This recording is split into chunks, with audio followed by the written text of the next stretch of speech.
sempre em busca de fatos que comprovam a veracidade da Bíblia Sagrada. E eu quero deixar aqui o nosso e-mail para que você entre em contato conosco. O e-mail é evidencias@novotempo.org.br. Ficaremos muito felizes em ouvir suas sugestões e dúvidas.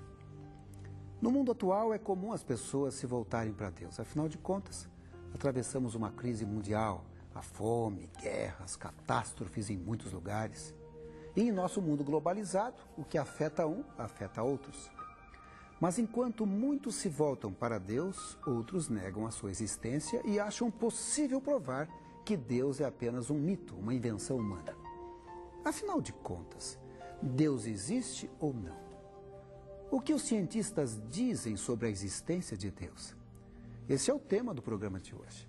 Dr. Rodrigo Silva, doutor em Novo Testamento pela Pontifícia Faculdade Nossa Senhora de Assunção, em São Paulo, e especialista em arqueologia pela Universidade Hebraica de Jerusalém, curador adjunto do Museu Arqueológico Paulo Borck, localizado no Centro Universitário Adventista de São Paulo, em Engenheiro Coelho, fala sobre esse assunto que hoje aparece constantemente na mídia atual. Dr. Rodrigo, afinal de contas, Deus realmente existe? Será que existem evidências que comprovam sua existência? Começa agora o seu programa Evidências.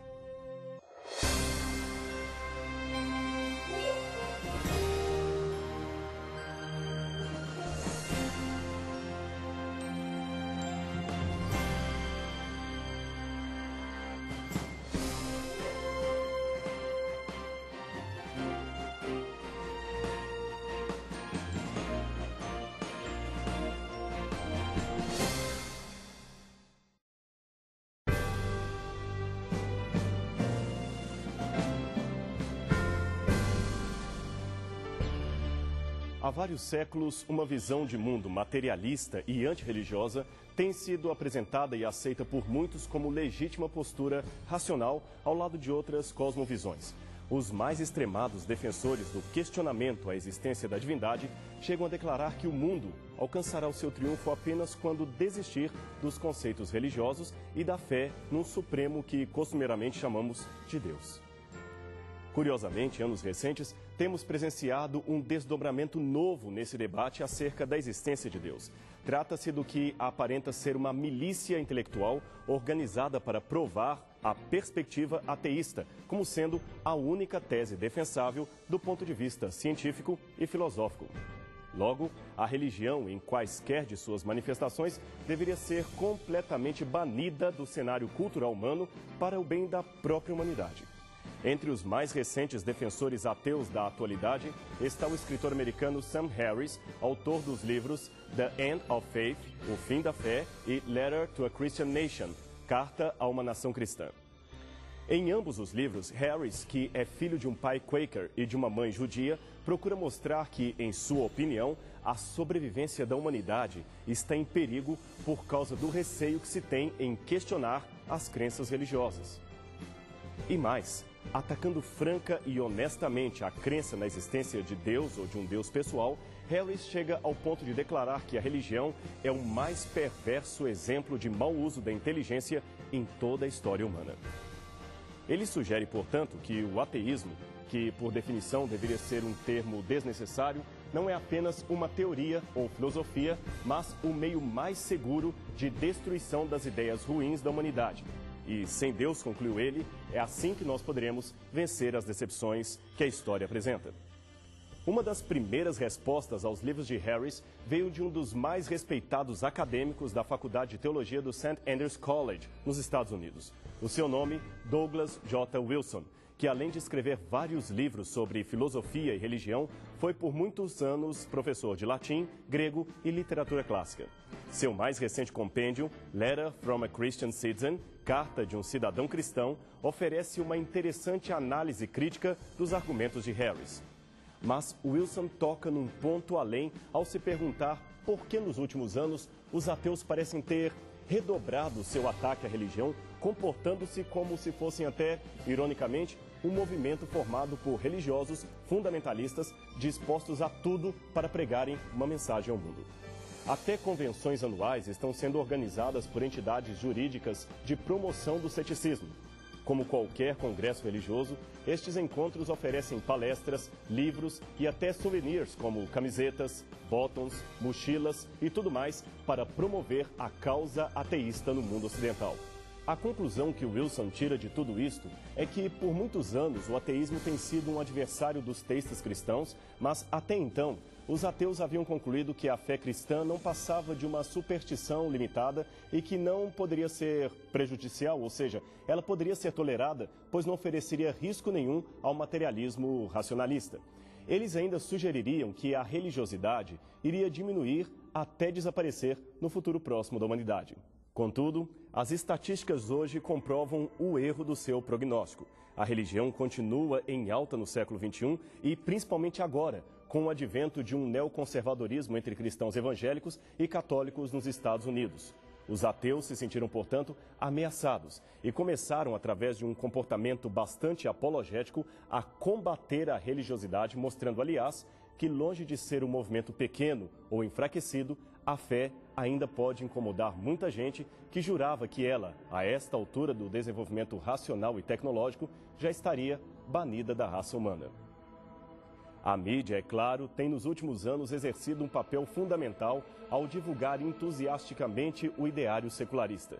O questionamento à existência de Deus e aos valores religiosos apresenta uma quebra tão grande da tradição humana que muitos jornalistas viram aí uma oportunidade de marketing e divulgação de imagens.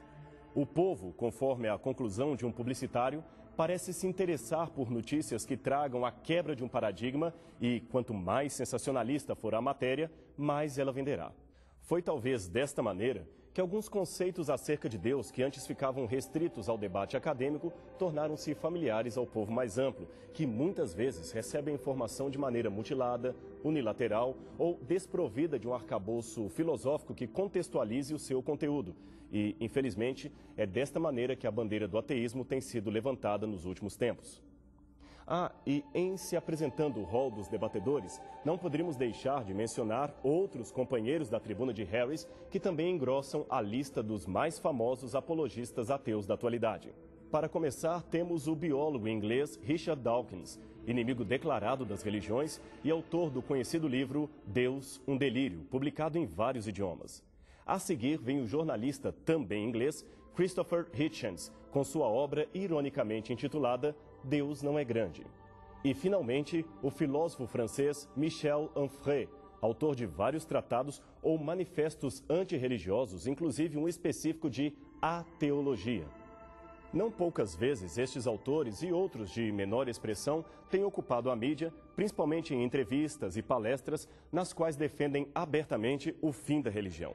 Basta olhar as famosas páginas amarelas de várias revistas internacionais e lá estão eles com frases recheadas de trocadilhos e ironias, apresentando argumentos racionais para a não existência de Deus. Um exemplo recente veio da polêmica tese do pesquisador holandês Frans Wahl, primatologista da Universidade de Emory, em Atlanta, Estados Unidos. Numa entrevista dada ao jornalista Marcelo Mart, correspondente da revista Veja, este cientista afirmou categoricamente que a moralidade, que muitos julgavam ser o último refúgio da religião, não teria de fato uma origem religiosa, muito menos divina. É apenas uma manifestação natural comum ao homem e também aos animais. Esta mesma expressão ele defende com outros argumentos em seu livro Eu, um Primata, porque somos como somos, com várias edições em português e inglês.